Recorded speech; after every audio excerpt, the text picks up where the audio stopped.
Raw New Mercy just ended, so here are the results and reactions to the whole pay-per-view. So first off, before I get into this video or to the main card, let's go ahead and talk about the kickoff show. Baron Corbin and Jack Swagger did not happen in the kickoff show, if not an 8-man tag team match.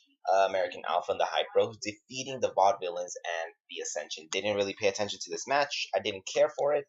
And then Kurt Hawkins did step inside the ring, but did not compete, so he didn't really have an official debut. Anyways, though, moving on to the main card, the triple threat actually started off the night. The main event was first, and boy, was this a starter. Oh my god, I cannot believe what I just freaking saw. This is my match of the year. This is my match of the year, or at least the top 2 or top 3. I don't know. It's up there.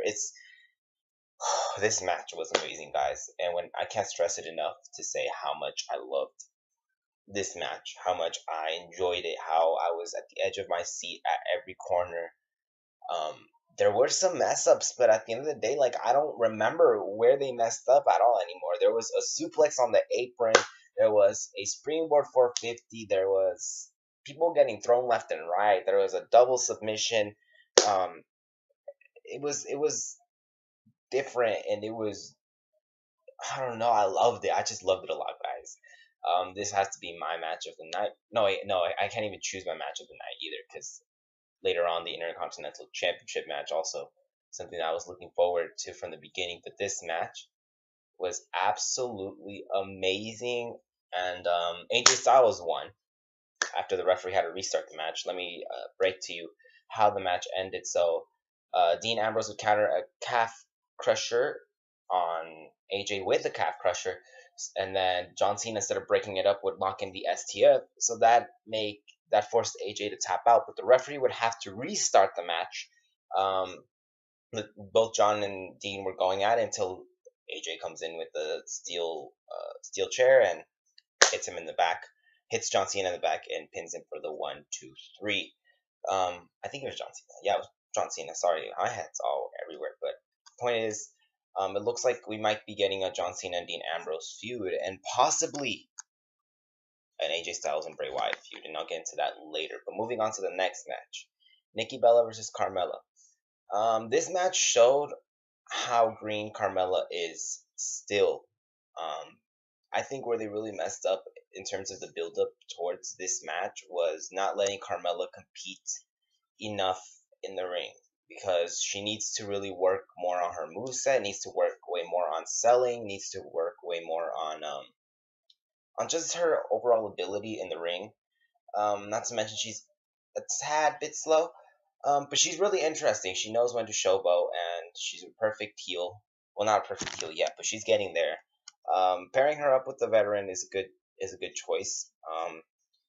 I was invested in this match only solely towards the purpose that I enjoyed Nikki Bella and I enjoyed the women's division. So that's that of it. But it really did show Carmella's flaws, and it didn't make her look so favorable, in my opinion. She needs to really work a lot more on her ability. Do I see the feud continuing? It didn't look like it was going to continue, but it just may continue. Anyways, though, sorry, the winner of the match was Nikki Bella. She won, of course, via the Rack Attack 2.0, the TKO. She countered 2 Code of Silences, and I feel like this should have been a no DQ, but then at the same time, I know why they didn't make it. There was a couple big spots here and there, like a little big spots. I'd say the biggest one was when Carmella threw Nikki toward the LED board, and Nikki sold the crap out of it, which was good, you know. But I would like to see this continue, because Carmella really needs to be paired with a veteran, and Nikki's the perfect veteran, if not Natalia. But yeah, this should probably escalate to a no DQ. But Nikki did end up winning, as my prediction was correct. Tag team match, I predicted it. Heath, Slater, and Rhino won. This match was watchable. It was good. It was a really good match. I mean, it wasn't nothing too special, but it was still all right. Like, I could tolerate it. I didn't really pay so much attention to it. Not really, but when I did, it did seem to, like, get there. This match really showed off why I'm starting to like the Usos a bit more. Heath and Rhino, of course, Heath is very charismatic, so he got the fans going. Rhino, of course, with the EC dub chance. So overall, the match had the crowd on their feet, at least. These two matches, Carmella and Nikki, and the tag team match was really hard to follow from the John Cena, AJ Styles, and Dean Ambrose match, but Beauty and the Man Beast retained. Anyways, Baron Corbin versus Jack Swagger. Jack Swagger did not win. I predicted he was going to win, but he didn't. Instead, Baron Corbin won with the end of days. All I got to say is that this match wasn't so interesting. Although I like Baron Corbin, I feel like he has the potential. What they possibly need to do to help Baron Corbin be booked right is probably pair him with somebody and then turn on them like a favorable heel that everyone likes to cheer. But anyways, Baron Corbin won, end of days. Simple as that. Next, the Intercontinental Championship match. This is the one I was so super hyped for. Very emotional match. We had The Miz putting his title on the line, but Dolph Ziggler having his career on the line as well. This match was really emotional, like I had mentioned already, like 8 times, because just mainly the false finishes. Like, you felt like Dolph was just gonna lose. Like, you could feel it in your bones. You were just like, man, like, I really hope he doesn't leave, and he was just like, the fans everywhere were just didn't want Dolph to lose, and you could feel that in the arena too. As I had mentioned earlier, though, he won. So your new Intercontinental Champion, Dolph. My only disappointment now is, what was the point of doing the whole Mrs. World Tour? I feel like the time to do those kinds of things is when you're close to beating the reign. That's when you kind of should start counting down the days. When you're like 100 days, no, not 100 days. Well, maybe, yeah, like 100 days or 50 days from beating the record, Like, for example, the Bellas, or like Nikki Bella, she was, what was it? Getting close to beating AJ Lee's reign, I think 100 days off, and they started counting down. So, like, that was a good time to do it. But, like, now I don't think it was, like, a good time. I don't know what the original reign is. I think it was 200 something, but either way, the match was emotional. The match was amazing. If I have to recommend any 2 matches, it has to be the Triple Threat and this match to watch. Let me run down what happened. Of course, Maryse got involved, but when they was getting too much for Maryse, she ended up calling out 2 of the Spirit Squad members down to the ring, and they did come. Eventually, the referee kicked them out as they were ineffective to help the Miz win. So the referee caught on, kicked all 3 of them out. Dolph Ziggler ends up picking the win with the super kick.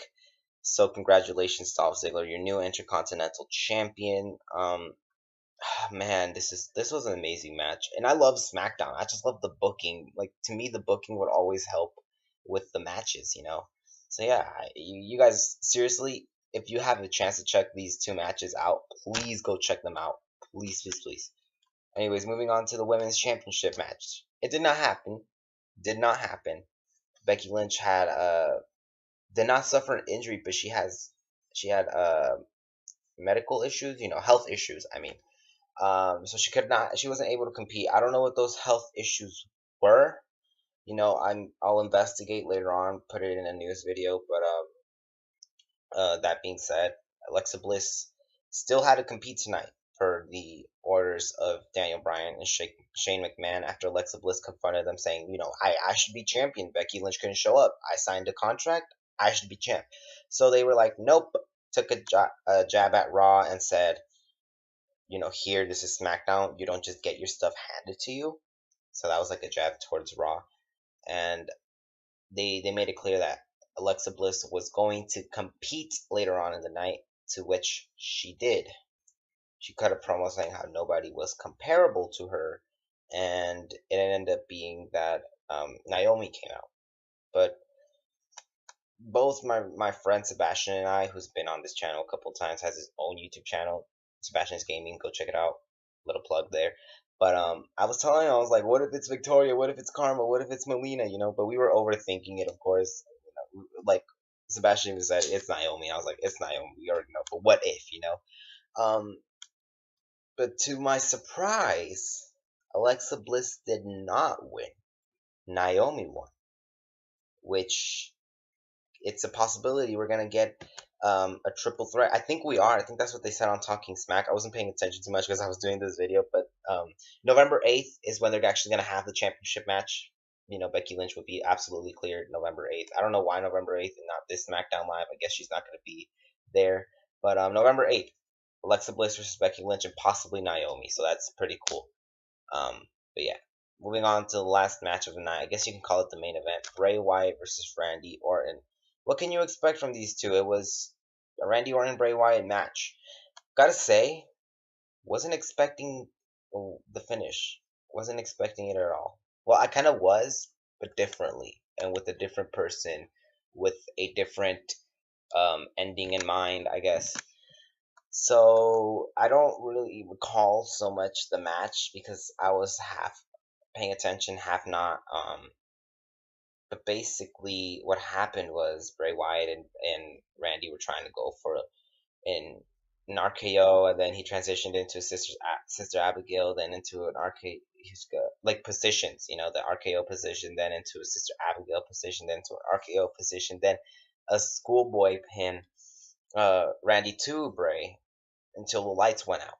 And at this point, I was like, is this Sister Abigail's, debut? Are we going to see Sister Abigail?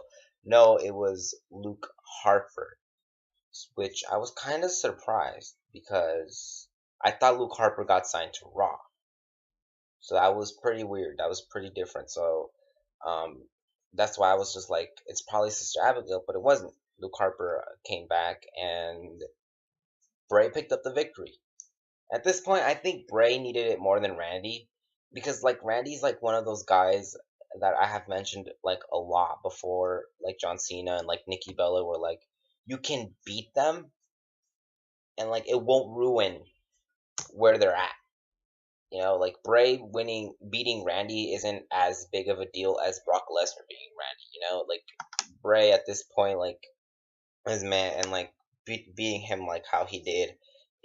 Doesn't really do anything towards Randy, but it does a lot towards Bray because he needs the victory. Hopefully, this means AJ Styles versus Bray Wyatt. Anyways, if you enjoyed this video, please give it a big thumbs up. Backlash was amazing. I mean, No Mercy was amazing. Oh my god, I keep messing up. But anyways, I enjoyed it so much. I'd give it a B+, A- overall. But anyways, until next time, bye.